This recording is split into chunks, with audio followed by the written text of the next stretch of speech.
Alors bonjour, aujourd'hui nous allons faire la petite démonstration pour supprimer un arrière-plan d'image. On est dans PowerPoint 2010 et je vais travailler à partir d'images qui ont été tout simplement extraites là, de la banque d'images de Microsoft. Je vais procéder par insertion, image clipper. J'ai fait une recherche de flocons puisque dans mes vœux de Noël, je vous avais parlé que je vous montrerai comment retirer un arrière-plan, créer le flocon pour ensuite l'animer. Donc, on va au moins procéder avec le traitement de l'image aujourd'hui. Donc, lorsqu'on clique sur l'image, nous avons un nouvel onglet, Outils Images. En cliquant dessus, vous pouvez remarquer que sur votre ruban, le premier outil, c'est supprimer l'arrière-plan. Lorsqu'on clique, on a en rose le système qui nous montre tout ce qui peut être enlevé. Si on est satisfait de l'image qu'on retrouve, tout ce qu'on a à faire, on clique sur conserver les modifications et vous pouvez voir, si on tasse un petit peu l'image, on n'a plus du tout d'arrière-plan, ce qui nous permet de pouvoir avoir un arrière-plan d'une autre couleur et on n'aura pas l'encadré blanc.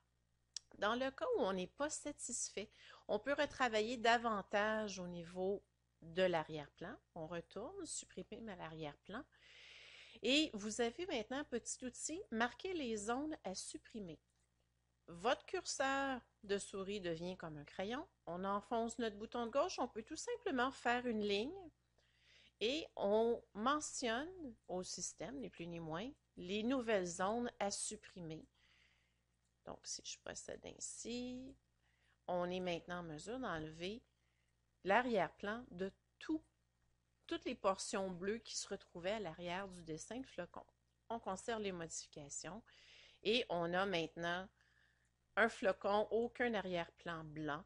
On peut bien entendu venir jouer avec les effets d'image qu'on peut retrouver ici, par exemple rectangle à relief, etc. On peut jouer avec les effets d'image individuellement. Si on veut avoir un effet de biseau, un effet, quoi qu'ils ne sont pas toujours très, très visibles, là, mais vous êtes en mesure de produire votre image de cette façon-ci, avoir un arrière-plan de couleur ou avec une autre photo et vous allez être en mesure de produire vraiment de belles présentations. Je voulais vous donner un deuxième exemple.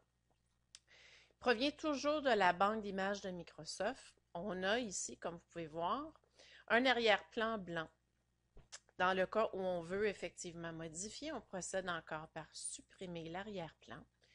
Mais dans le cas présent, vous voyez qu'il y a certaines portions de l'image dans le bas qui sont tronquées et je veux les garder. Donc, on augmente notre rectangle. Il manque un bout de la flèche du haut et à droite, on agrandit pour aller récupérer les portions qui étaient coupées.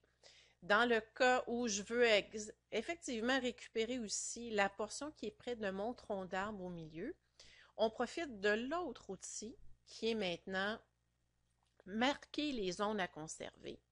On clique. Même principe, on fait une petite ligne et on vient indiquer qu'on veut conserver cette zone-là et non pas la supprimer. On peut maintenant procéder à supprimer et on a un arrière-plan qui est enlevé. Donc, fini les petits carrés blancs et nul besoin d'aller dans Photoshop ou d'autres outils de traitement d'image.